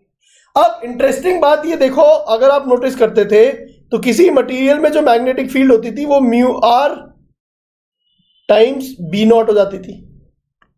नहीं समझ आई, दोबारा से देख लेते हैं। अब ये कह रहे हैं आप कुछ म्यू नॉट और एक्स काई में रिलेशनशिप निकालो, म्यू आर है एक्चुअली में, ठीक है। तो अगर आपको याद है म्यू जो होता था वो होता था mu R times mu naught, ठीक है। और अगर ओरिजिनली मैग्नेटिक फील्ड कुछ बी है which is some mu naught के प्रोपोर्शनल है बी नॉट, तो जब फाइनली बी को होता था तो वो किसके प्रोपोर्शनल होता था, म्यू के प्रोपोर्शनल होता था, which is mu are mu naught के प्रोपोर्शनल होता था। अगर आप नोटिस करोगे यहां पे, ठीक है, तो अगर बी नॉट आपका म्यू नॉट एच है, तो अगर हमें पता है तो बी जो हो जाता था mu are mu naught H हो जाता है। तो यहां से अगर आप नोटिस करते हो तो mu are mu naught H को अगर आप देखोगे ध्यान से, तो म्यू आर की वैल्यू हमें पता चल जाएगी, क्या हो रही है म्यू आर की वैल्यू 1 प्लस काई। कैसे पता चल रही है मेरे बच्चों ये वैल्यू, देखो यहां से, और इस टर्म में आप नोटिस करोगे, यहां पे देखोगे और यहां पे देखोगे, मतलब इन दोनों टर्म्स में नोटिस करो ना, ये जो दोनों टर्म्स है, इन दोनों टर्म्स में म्यू नॉट एच कॉमन ले लो, बचा क्या, अंदर वो एक जगह पे म्यू आर है और एक जगह पे 1 प्लस काई है, तो ये म्यू आर और 1 प्लस काई बराबर होते हैं, ठीक है। तो म्यू आर और काई का रिलेशनशिप पता चल गया, और हमें म्यू तो पता ही है कि वो म्यू आर म्यू नॉट होता है, बहुत बार इसे ऐसे लिख देते हैं 1 प्लस काई म्यू नॉट, इस तरीके से लिख देते हैं हम लोग इसे, ठीक है। सो होपफुली आप सब लोगों को समझ आ रहा है, इधर आ जाता हूं मैं, ठीक है ना। So I think this is great, I hope everybody is able to understand this, ठीक है। दोबारा से कर लेता हूं बात, अगर कुछ नहीं समझ आया तो put it in the comment section, I reply there itself, ठीक है। तो हमें ये बात समझ आनी चाहिए कि भाई जो म्यू आर म्यू नॉट हो गया ये, और म्यू आर म्यू नॉट की वैल्यू बेसिकली अगर हम लोग देख रहे हैं तो म्यू आर की वैल्यू 1 प्लस काई है, तो 1 प्लस काई म्यू नॉट हो गया, मतलब आप खुद सोच के देखो, mu naught H B naught था, 1 प्लस काई मल्टीप्लाई हो रहा है और म्यू आर से मल्टीप्लाई करना था, so that is the feeling. So basically बहुत ही सिंपल सी बात है कि म्यू आर 1 प्लस काई हो जाता है, तो बहुत बार काई दे रखा होता है और उसे म्यू आर मान लेते हो, बस एक छोटा सा 1 का फैक्टर है जिसका चिंता करने की जरूरत है हम लोगों को। आगे चलते हैं, ठीक है। अब डिपेंडिंग अपॉन दिस आप अपने सब्सटेंसेस को अलग अलग कैटेगरीज में डिवाइड कर सकते हो, डिपेंडिंग अपॉन ये जो हमने डिस्कशन किया है, आप हमारे सब्सटेंसेस को अलग अलग कैटेगरी में डिवाइड कर सकते हो डिपेंडिंग अपॉन दिस मैग्नेटाइजेशन, कि मैग्नेटाइजेशन कितना होता है, ठीक है। अगर इन कैटेगरीज की बात करते हैं तो ये कैटेगरी है एक डायमैग्नेटिक सब्सटेंस, ठीक है, एक कैटेगरी है पैरामैग्नेटिक सब्सटेंस और एक कैटेगरी है ferromagnetic substance. Diamagnetic substance, paramagnetic substance and ferromagnetic substance. Dia से क्या, फेरो से क्या फीलिंग आ रही है, फेरो से आयरन वाली फीलिंग आ रही है, और आयरन आपको पता है कि मैग्नेटिक सब्सटेंस है काफी हद तक। भाई आयरन को अट्रैक्ट करना है या फिर वुड के पीस को अट्रैक्ट करना है मैग्नेट से, क्या लग रहा है कौन सा ज्यादा अट्रैक्ट होगा, ऑब्वियसली आयरन अट्रैक्ट होगा, राइट। तो आयरन वाली फीलिंग है कि वो वाले एक्चुअल सब्सटेंसेस जो मैग्नेटिक फील्ड से काफी अच्छे से इफेक्ट होते हैं। डायामैग्नेटिक और पैरामैग्नेटिक ऐसे सब्सटेंस जो पार्शियली इफेक्ट होते हैं मैग्नेटिक फील्ड से, ठीक है। अब क्या रिजल्ट है भाई, क्या इफेक्ट होते कैसे हैं, इफेक्ट होते कैसे, डायमैग्नेटिक ऐसा सब्सटेंस जिसका काई -1 से 0 के बीच में, ये बात नहीं समझ आई हमें, ये क्या बकवास है। काई -1 से 0 के बीच का मतलब है कि जब आप एक्सटर्नल मैग्नेटिक फील्ड डालते हो, मैग्नेटाइजेशन एच, तो एक्सटर्नल मैग्नेटिक इंटेंसिटी डालते हो, तो जो डाइपोल होता है, जो मैग्नेट सब्सटेंस होता है, उल्टी डायरेक्शन डाइपोल अलाइन हो जाते हैं। अभी उल्टी डायरेक्शन में कैसे डाइपोल आ जाते हैं वो मैं अभी थोड़ी देर में पढ़ूंगा, बट अगेन काई की जो वैल्यू स्मॉल है, काई की वैल्यू जनरली 500 1000 ऐसे होती है, काई की वैल्यू छोटा सा ही स्मॉल है, -1 है से 0 के बीच में है, और वो आपका डायमैग्नेटिक सब्सटेंस है। और आपको पता है कि म्यू आर जो है वो क्या होता है, म्यू आर जो है वो 1 प्लस काई होता है, और अगर आपको पता है म्यू आर 1 प्लस काई है, वहां से आपको पता चल जाएगा काई अगर 0 से -1 के बीच में, तो 1 प्लस काई 0 से 1 के बीच में आ जाएगा। तो काई अगर 0 हो गया तो 1 आ गया म्यू आर, और काई -1 हो गया तो म्यू आर 0 आ गया। तो ऐसे कुछ म्यू आर हमें पता चल जाता है 0 से 1 के बीच में है, ठीक है। बिल्कुल ऐसे। तो अगर काई एग्जैक्टली 0 हो जाता है, यहाँ पे लेस देन इक्वल टू नहीं लिखा, लेस देन ही लिखा है, क्योंकि काई अगर एग्जैक्टली 0 हो जाता तो फिर तो आप क्या बोलते, फिर तो आप बोलते नॉन मैग्नेटिक है, फिर वो you would have said non magnetic in that scenario, right. ठीक है, पैरामैग्नेटिक और डायमैग्नेटिक आप उसे नहीं बोलते, राइट। अगर काई 0 है तो नॉन मैग्नेटिक सब्सटेंस हो जाता, सो दैट इज ओके, ठीक है। कोई बात नहीं, इसी को पूछ भी नहीं रहा आपसे उसके बारे में, मैग्नेटिक सब्सटेंस के बारे में पूछ रहे हैं ना, रादर देन क्या कहते non magnetic substance. And then mu की वैल्यू म्यू नॉट से कम हो जाती है। ये बड़ी अजीब सी बात होती है, पता है, म्यू की वैल्यू म्यू नॉट से कम हो जाती है। हमने भी देखा था म्यू आर एक ऐसी वैल्यू है जो 1 से बड़ी होती है, बट इस केस में म्यू आर एक्चुअली 1 से छोटा हो जाता है, मैग्नेटिक फील्ड रखने पे कम हो जाती है। जैसे इलेक्ट्रोस्टैटिक्स में होता था कि इलेक्ट्रिक फील्ड जो है कम हो जाती थी किसी मटेरियल के अंदर, बट कोई बात नहीं, that's okay, will come, I will explain this and you will understand it a little more. Moving on, paramagnetic substance जो होते हैं, पैरामैग्नेटिक सब्सटेंस में हमारे पास क्या होता है, काई जो है वो 0 से कुछ पर्टिकुलर वैल्यू होता है, मतलब व्हाटएवर, ऐसे कुछ वैल्यू तो नहीं बोल सकते, 0 से बड़ा होता है, ये बोलना चाहिए हम लोगों को। और मतलब मान लीजिए कि एप्सिलॉन तक है 0 से, जो भी कहानी है ई तक है। अब हम बोल देते हैं कि जो म्यू आर है 1 प्लस काई होता है, तो वो 1 से स्टार्ट होगा, अगर 0 वैल्यू पे 1 हो जाएगा और ई वैल्यू पे 1 प्लस ई हो जाएगा, तो बहुत सिंपल सी बात है। और म्यू जो है इस बार म्यू नॉट से बड़ा हो जाता है, क्योंकि म्यू आर 1 से बड़ा है, तो ऑब्वियसली जो म्यू होगा वो म्यू आर म्यू नॉट है, तो म्यू आर म्यू नॉट की वैल्यू 1 म्यू नॉट से बड़ी हो जाती है। फेरोमैग्नेटिक सब्सटेंस, एक्चुअली में मैग्नेटिक सब्सटेंस जो होते हैं वो फेरोमैग्नेटिक ही होते हैं, पैरामैग्नेटिक डायमैग्नेटिक थोड़ा थोड़ा बस इफेक्ट हो रहे हैं, that is the feeling. Ferromagnetic substance में काई जो है बहुत बड़ा होता है, मतलब 100, 500, 1000, मतलब बड़ी नॉर्मल सी बातें हैं ये, ठीक है। सो बहुत ही अच्छी बात है, ठीक है। म्यू आर की बात करेंगे वो भी बहुत बहुत बड़ा हो जाएगा 1 से, और अगर म्यू की बात करेंगे तो वो भी बहुत बहुत बड़ा हो जाएगा म्यू नॉट से। तो क्योंकि म्यू आर जो है वो 1000 है, तो फिर ऑब्वियसली 1000 गुना हो जाती है मैग्नेटिक फील्ड एक्चुअली में, ठीक है ना। क्योंकि आप, जब मैं बता रहा था पिछली क्लास में सोलेनॉइड बता रहा था, इलेक्ट्रोमैग्नेटिक में यूज, मैग्नेट में यूज होता है। अब म्यू नॉट एन आई की आप बात करोगे तो म्यू नॉट एन आई में ये 10⁻⁻7 के ऑर्डर का है ना, तो अब इसकी मैग्नेटिक फील्ड बढ़ाने के लिए हम क्या करते हैं, mu are mu naught n I कर लेते हैं उसे, ताकि हमारा जो मटीरियल है वो उसमें आ जाए और फिर ज्यादा मैग्नेटिक फील्ड हो जाए और हम उसको उठा पाए अपने कंटेनर्स वगैरह को, ठीक है। So I hope you are able to understand that. Similarly हम बात करते हैं, अगर डायमैग्नेटिक सब्सटेंस की बात हम बात करते हैं, तो अगर एक्सटर्नल मैग्नेटिक फील्ड 0 है, ठीक है, अगर एक्सटर्नल मैग्नेटिक फील्ड 0 है तो हमें समझ आएगा कि डायमैग्नेटिक सब्सटेंस में कोई डायपोल नहीं है, ठीक है। और जैसे आप एक्सटर्नल मैग्नेटिक फील्ड लगाते हो, ये सब्सटेंस कुछ उल्टी डायरेक्शन में मैग्नेटाइज हो जाता है, उल्टी डायरेक्शन में मैग्नेटाइज हो जाता है, आपकी एच राइट की तरफ है और सब्सटेंस लेफ्ट की तरफ मैग्नेटाइज हो गया, ठीक है। पैरामैग्नेटिक सब्सटेंस में क्या है, हर एक मटेरियल का डाइपोल मोमेंट है कुछ, but because of random motion आपका जो हर एक पार्टिकल है वो कुछ इधर उधर डायरेक्टेड हो जाते हैं, ठीक है। तो नेट डाइपोल मोमेंट अभी भी 0 होता है, बट जैसे ही आप एक्सटर्नल मैग्नेटिक फील्ड लगाते हो तो डाइपोल्स कुछ फील्ड के अलोंग अलाइन होते हैं, जिसकी वजह से मैग्नेटाइजेशन अलोंग द फील्ड हो जाता है और उससे मैग्नेटाइजेशन बढ़ जाता है। फेरोमैग्नेटिक सब्सटेंस में क्या होता है कि ऑलरेडी डाइपोल्स अलाइन होते हैं, कुछ होती है प्रॉपर्टी मटेरियल के अंदर की, उसके बारे में हमें जानने की जरूरत नहीं है, ऑलरेडी डाइपोल्स अलाइन होते हैं, उसको डोमेन बोलते हैं, define it mathematically in a while, but कुछ अलाइन होते हैं हमारे पास। एंड देन अगर हम लोग देखेंगे तो जब यहाँ पे एक्सटर्नल मैग्नेटिक फील्ड लगाते हो तो पूरा का पूरा डोमेन ही अलाइन हो जाता है, पूरा का पूरा डोमेन ही अलाइन हो जाता है। अगर जब यहाँ पे आप देखोगे तो, ठीक है, यहाँ पे जो मैग्नेटिक फील्ड आती है वो मैग्नेटाइजेशन जो होता है बहुत बहुत बहुत ज्यादा मैग्नेटाइजेशन होता है। Sorry guys, I will explain that in a while, late us move on.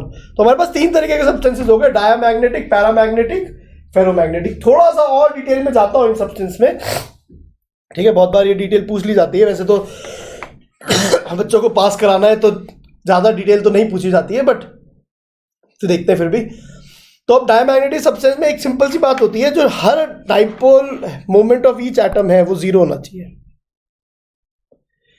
Diamagnetic substance वही सब्सटेंस होते हैं, अगर आपको बोल दिया कि नेट डाइपोल मोमेंट सब्सटेंस का 0 है, एटम्स का, इंडिविजुअल एटम्स का, तो वो पक्का से डायमैग्नेटिक ही होगा। 0 हो कह सकता है एटम का डाइपोल मोमेंट, और होता भी क्यों है, एटम के अंदर इलेक्ट्रॉन्स घूम रहे होते हैं, और जब इलेक्ट्रॉन्स घूमते हैं तो वी इमेजिन दैट चार्ज कुछ मूव कर रहा है, तो करंट की तरह इमेजिन करते हैं। तो करंट की तरह जब हम इसे इमेजिन करते हैं तो हमें पता चल जाता है उसकी वजह से कुछ मैग्नेटिक डाइपोल है, NIE आपने पढ़ा है वर्ड, ठीक है।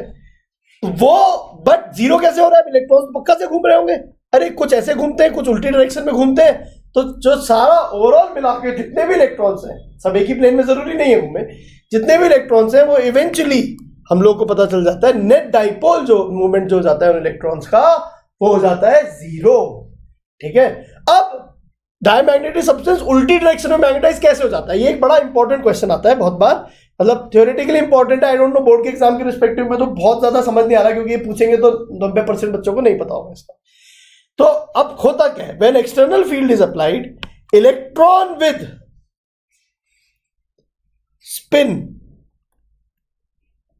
in the direction, in the same direction as B external, Jin electron का स्पिन या जिन इलेक्ट्रॉन का I would say orbitals of एक ऑर्बिटल डाइपोल मूवमेंट, तो थोड़ा डरावना सा वर्ड है, मैं मान रहा हूं, है कोई ऑर्बिट के अंदर जो घूम रहा है उसकी वजह से जो डाइपोल मूवमेंट है वो वाला वर्ड है यार, मतलब ऐसे भी कुछ नहीं है, इलेक्ट्रॉन जो घूम रहा है ऑर्बिट के अंदर उसकी वजह से जो डाइपोल है, ठीक है ना, जो इलेक्ट्रॉन घूम रहा है। तो अब अगर हम ये बात करते हैं, तो अगर जिसका orbital dipole movement same direction में है, ठीक है,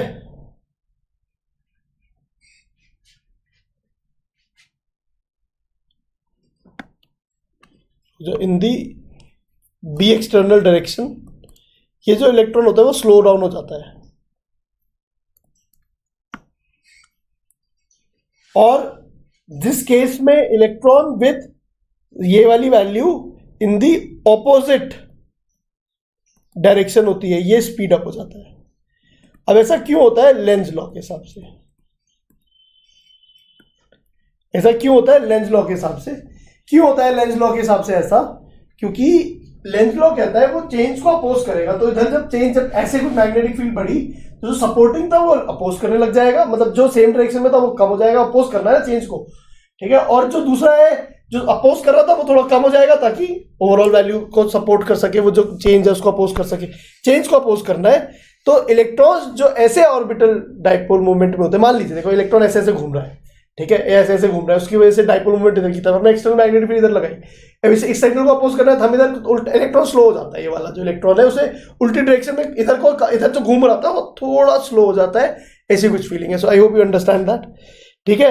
इसके अलावा which basically hence creating net opposite dipole movement which in turns induces magnetic field in opposite direction, ठीक है। तो बेसिकली अगर आपने एक्सटर्नल मैग्नेटिक फील्ड इधर की तरफ लगाई, अगर आपने एक्सटर्नल मैग्नेटिक फील्ड इधर की तरफ लगाई, तो ये एक जो नेट डाइपोल मोमेंट आ गया इधर की तरफ आ गया, उसकी वजह से एक मैग्नेटिक फील्ड ऐसे कुछ इंड्यूस हो गई, तो जो नेट मैग्नेटिक फील्ड हो जाएगी वो जो आपका B naught minus B induce आ जाएगा, कुछ ऐसे आ जाएगा, नेट मैग्नेटिक फील्ड हो जाएगी, ठीक है। वो अगेन हम तो इसको प्लस ही बोल रहे हैं, वो मैग्नेट वेक्टर एडिशन में अपने आप ऑटोमेटिकली वो माइनस हो गया कि काई जो है वो नेगेटिव हो गया, ठीक है। तो ये डायमैग्नेटिक मटेरियल के बारे में एक बात हो गई।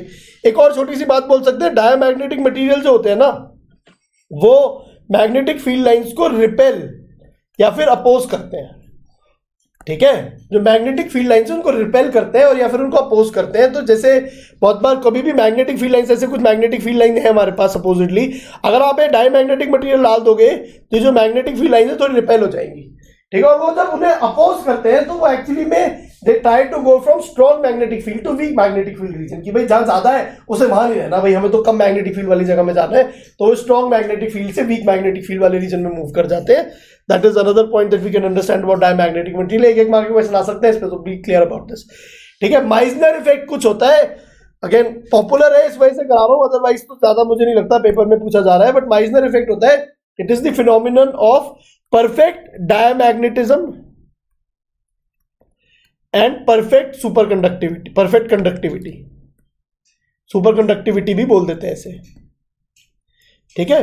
तो माइजनर इफेक्ट किन सब्सटेंस में देखा जाता है? जिनका काय माइनस वन हो जाता है, एग्जैक्टली जिनका काय माइनस वन हो जाता है, एग्जैक्टली आप उस केस में नोटिस करेंगे तो जो बी बचेगा कितना बचेगा, mu naught one plus minus one times H which will become zero, ठीक है। अगर आप नोटिस करोगे तो वो काय वन माइनस वन हो गया ना, एग्जैक्टली जो बी एक्सटर्नल था उसे कैंसिल कर देगा ना, तो फिर इस केस में इसे हम बोल देते हैं ये जो है ये सब्सटेंसेस परफेक्ट कंडक्टर की तरह बिहेव करते हैं, सुपर कंडक्टर की तरह बिहेव करते हैं, ठीक है। तो दैट इज लार्जली बेसिकली हो गया सुपर कंडक्टर्स हम लिख देते हैं। सुपर कंडक्टर्स के अंदर ये माइजनर इफेक्ट होता है, तो इस फिनोमिना को ऐसे बोलते हैं। और बहुत बार ये होता है कि अगर आप किसी भी मैग्नेट के ऊपर एक सुपर कंडक्टर रखते हो तो वो रिपेल करने लग जाता है, क्योंकि मैग्नेटिक फील्ड है ना, तो हमें पता है कि हर डायमैग्नेटिक मटेरियल उसे रिपेल करता है। तो सुपर कंडक्टर है तो सुपर परफेक्ट डायमैग्नेटिक मटेरियल तो पूरा कंडक्टर रिपेल करता है। तो मैग्नेटिकली लेविटेटेड ट्रेन्स में जनरली इसका यूज किया जाता है, जो मैग्नेटिक ट्रैक से ऊपर चलती हैं ट्रेन, ठीक है। So that's okay. अगर कुछ एग्जांपल की बात करें हम लोग डायमैग्नेटिक सब्सटेंस के, तो क्वार्ट्ज एक सब्सटेंस होता है, ये परफेक्ट वाले नहीं है, नॉर्मल है ये, ठीक है। क्वार्ट्ज एक सब्सटेंस होता है, कैल्शियाइट कैल्शियम कार्बोनेट एक सब्सटेंस होता है। These are perfectly diamagnetic substances. बहुत ही अच्छी बात है, ग्रेट। मूविंग ऑन, नेक्स्ट बात करते हैं पैरामैग्नेटिक मटेरियल के बारे में। जब हम पैरामैग्नेटिक मटेरियल के बारे में बात करते हैं तो भाई साहब पैरामैग्नेटिक मटेरियल कौन से होते हैं? पैरामैग्नेटिक मटेरियल वो होते हैं जिनका काय जो था वो ग्रेटर देन 1 था, सॉरी ग्रेटर देन 0 था, बट बहुत ज्यादा नहीं था, but not very large, right, ठीक है। अब इसमें नेट डायपोल मूवमेंट जो होता है हर एटम का वो 0 नहीं होता है। क्या होता है? 0 नहीं होता है, इट इज नॉट 0, ठीक है। और पैरामैग्नेटिज्म का रिजल्ट बहुत ऑब्वियस सा रीजन है इसका पैरामैग्नेटिज्म का कि इंडिविजुअल एटॉमिक डाइपोल्स जो है भाई, अब हर एटम का कुछ डाइपोल मूवमेंट है भाई, जो एटम है आपका उसका ही नेट कुछ डाइपोल मूवमेंट है, बट वो रैंडम डायरेक्शन में अलाइंड है, जिसकी वजह से नेट फील्ड नहीं आ रही है, नेट डाइपोल मूवमेंट पूरे सब्सटेंस का नहीं आ रहा है, ठीक है। तो अब क्या होता है कि एक्सटर्नल फील्ड लगाने के समय पे इंडिविजुअल एटॉमिक डाइपोल्स क्या हो जाते हैं? अलाइन कर जाते हैं in the direction of B external and hence creating a net direct dipole moment in the direction of B external. External magnetic field की डायरेक्शन में नेट डाइपोल मोमेंट क्रिएट कर देते हैं, विच अगेन जब एक डाइपोल, कुछ ऐसे dipoles आ गए, वो डाइपोल्स कुछ मैग्नेटिक फील्ड इंड्यूस कर देते हैं। कितनी मैग्नेटिक फील्ड इंड्यूस कर देते हैं? वो induces a magnetic field, induces a magnetic field in same direction as B external. B external से बी एक्सटर्नल ऐसे आया, उसकी वजह से डाइपोल्स कैसे अलाइन हुए, उसकी वजह से एक मैग्नेटिक फील्ड इंड्यूस हो गई। That is largely what we see in case of paramagnetic materials. I hope it is making sense, सबको ये बात समझ आ रही है, ठीक है। चलो ऊपर वाला पार्ट कटा तो नहीं था, I think, I hope that is clear, ठीक है। तो बहुत ही अच्छी बात है भाई बच्चों, हमें समझ आ रहा होगा सब लोगों को। अगेन बोर हो रहे हो तो प्लीज लाइक शेयर सब्सक्राइब कर दो यार, बोरियत दूर हो जाएगी, उससे भी तो हो सकती है बोरियत दूर, ठीक है। मम्मी पापा को बोलो कि यार थोड़ा बहुत कुछ ऐड करवा दो यार, उनके दोस्तों को मिलके, मतलब देखो यार, हम तो बहुत सिंपल सी बात है, हम ये चाहते हैं यूट्यूब को लगे कि ये वीडियो सब देखना चाहते हैं, that is the only way we will grow. वरना तो यार लोग इतना पैसा पंप कर रहे हैं ना आज की डेट में, यूट्यूब में लोग इतना पैसा पंप कर रहे हैं कि हम लोग तो बहुत तुच्छ प्राणी है, हम लोग तो बस शायद पढ़ा लेते हैं थोड़ा बहुत ठीक ठाक, अदरवाइज तो हम तो सर्वाइव भी ना कर सके जिस तरीके से मार्केटिंग की चीजें होती हैं, ठीक है। तो बस आप लोग ही मेरे क्या कहते हैं सपोर्ट हो। अगर आप लोगों को हमारा पढ़ाना अच्छा लगता है, आप लोगों को लगता है कि हम एनर्जी से पढ़ा रहे हैं, हम एफर्ट डाल रहे हैं, so please help us out, ठीक है। And please market us, please tell everybody around yourself that कुछ अगर आपको जेईई फिजिक्स की तैयारी करनी है या बोर्ड फिजिक्स की तैयारी करनी है या कुछ भी करना है तो come and study with Shobhit sir, we will make sure and I promise.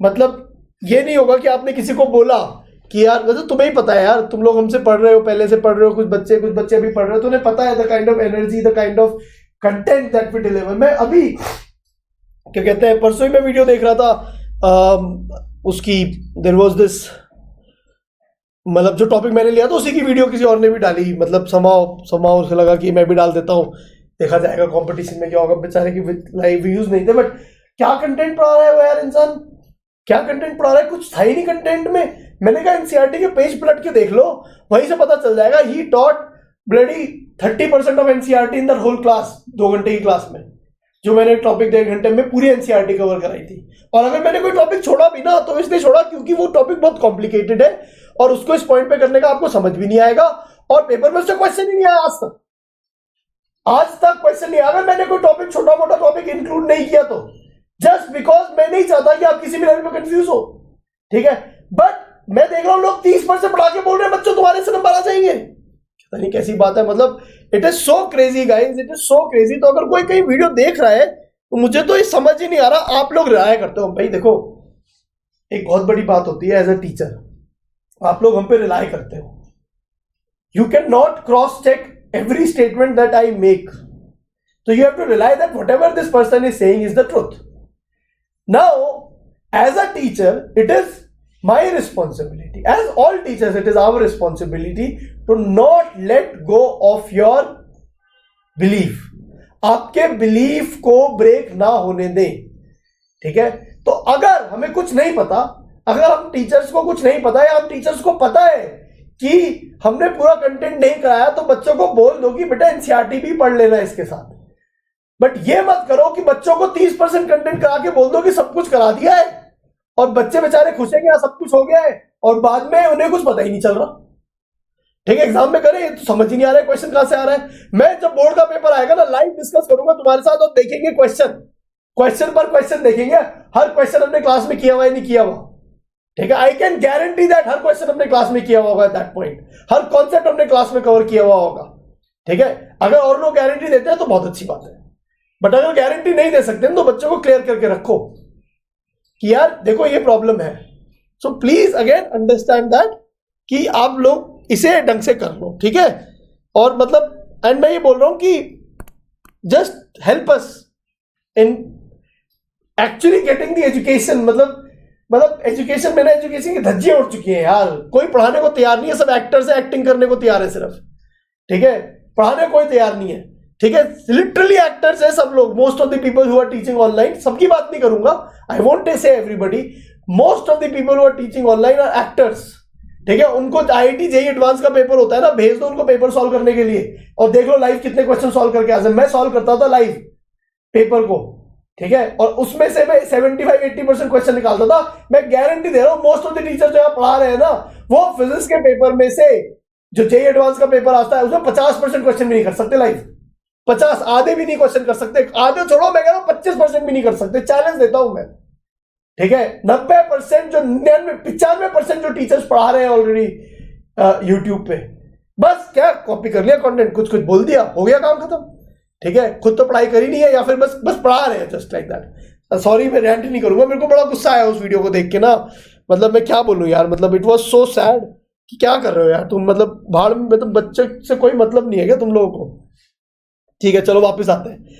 अब हम बात कर रहे हैं पैरामैग्नेटिक मटेरियल की बात कर रहे हैं ना। पैरामैग्नेटिक मटेरियल ना इट कॉन्सेंट्रेट्स, और बहुत बार अट्रैक्ट वर्ड भी बोल देता हूं, but it's not a great word of attraction वाला वर्ड बहुत अच्छा नहीं है, तो you can may be ignore it. ठीक है, बट कॉन्सेंट्रेट कर देता है मैग्नेटिक फील्ड को। तो जैसे कि अगर हम एक्सटर्नल मैग्नेटिक फील्ड में देख रहे हैं, तो अगर एक्सटर्नल मैग्नेटिक फील्ड ऐसी थी तो वो थोड़ा अपने अंदर ले आएगा उसे ना, कि उसे कह देगा कि भाई तुम अंदर आ जाओ, तो अंदर थोड़ी सी कॉन्सेंट्रेटेड हो जाएगी वो जो फील्ड लाइन्स है।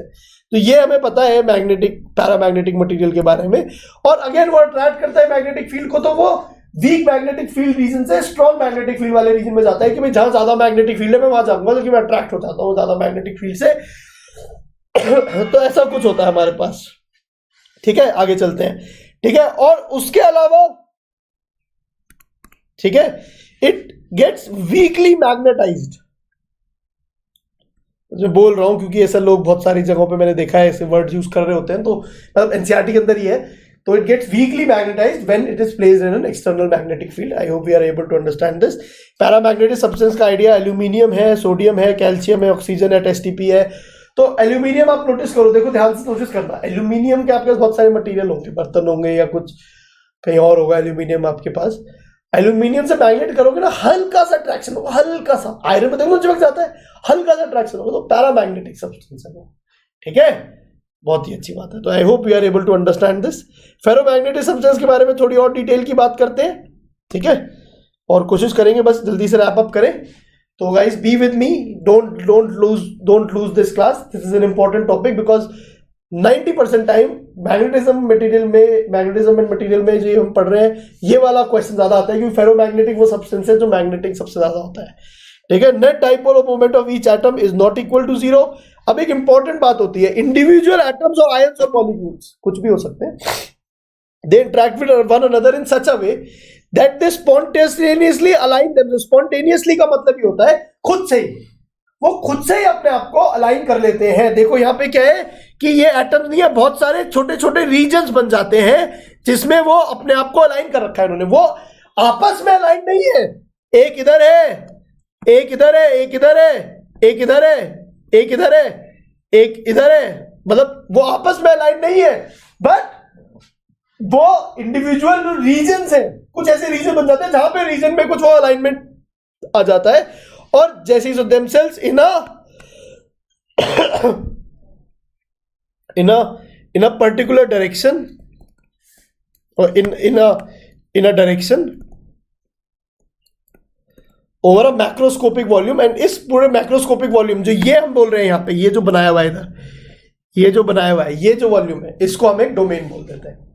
ठीक है, तो बहुत बार कोई वर्ड पूछ लेगा कि डोमेन क्या है, तो आप ये बोल दोगे कि भाई कुछ एटम्स ना खुद से ही अपने आप को अलाइन कर लेते हैं एक पर्टिकुलर डायरेक्शन में, तो वो छोटे छोटे मैक्रोस्कोपिक वॉल्यूम, माइक्रोस्कोपिक और मैक्रोस्कोपिक मतलब थोड़ा बड़ा वॉल्यूम होता है रिलेटिवली। ऐसे नहीं 2-3 एटम ही है, millions and million of atoms ऐसे कुछ मिलके कुछ एक बना ले। मिलियन ऑफ एटम भी बहुत ज्यादा नहीं होता, so don't worry about that.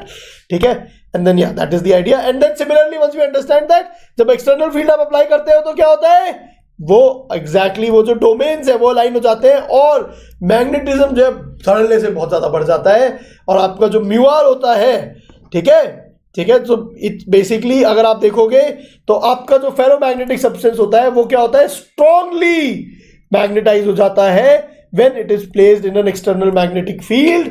ठीक है, तो ये बेसिकली काम आता है यूज्ड टू एम्पलीफाई और increase the magnetic field by 1000 times, ऐसे कुछ करके बोल सकते हो, या फिर मतलब by huge number of times, ऐसे कुछ करके बोला जा सकता है। एग्जांपल फेरोमैग्नेटिक सब्सटेंस के, आयरन हमें पता ही है ऑलरेडी, निकल कोबाल्ट हमें ज्यादा शायद आइडिया नहीं होगा, बट निकल के सब्सटेंस भी देखोगे तो वो भी जो आपकी क्रोम निकल पॉलिश होती है ना, उसमें भी आप देखोगे तो देखना वो मैग्नेट्स को अट्रैक्ट कर रहा होगा, तो वही बेसिकली वो सब्सटेंसेस भी फेरोमैग्नेटिक होते हैं, काफी स्ट्रांगली मैग्नेटाइज हो जाते हैं।